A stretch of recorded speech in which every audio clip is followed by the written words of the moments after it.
Americans in the dumps.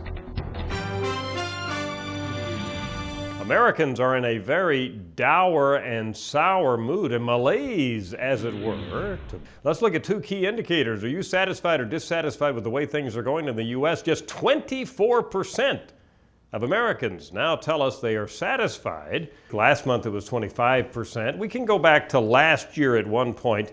In May it was 25%, almost as low as it is now. Then you go back further behind that.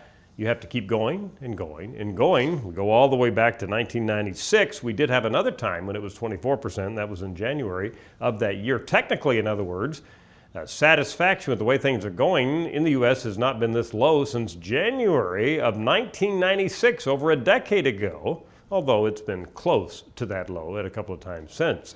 This is not the all-time low on this measure. If you go back to when Bush Sr. was president in 1992, the measure was down in the teens, and then you go further back in time to when Jimmy Carter was president, and again, the measure was down into the teens. But this 24% historically is, in fact, quite low.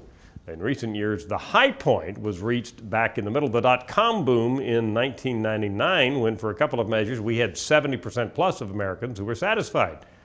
Why are Americans so dissatisfied? We just don't know. We're still looking at the data to try to figure that out.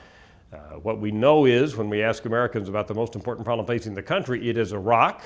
Other Americans mention the economy. Some mention immigration. It's a potpourri of issues, Iraq being number one. But there's no one glaring issue other than Iraq that really stands out in the data. And that's been about the same level in our most important problem questioning for months now. One other measure, do you approve or disapprove of the job Congress is doing? Now we're at 24%. Earlier this year, when the Democrats took over Congress, it was up to 37%. That wasn't great, but that had been an increase from last year. Let me compare and contrast the partisan breakouts between these two polls, one in February when it was 37, and one now when it's at 24. Notice among Republicans, there's been a 7-point drop in approval of Congress, but among Democrats, there has been a 15-point drop. The difference between Republicans and Democrats in terms of approval of Congress is now down to just 5 points. Coming up in the Daily Briefing, we'll look at our annual update on Americans' confidence in institutions. I'm Dr. Frank Newport, Editor-in-Chief of the Gallup poll with Democracy on Demand. Take the Daily Briefing with you. Search for Gallup at the iTunes Music Store.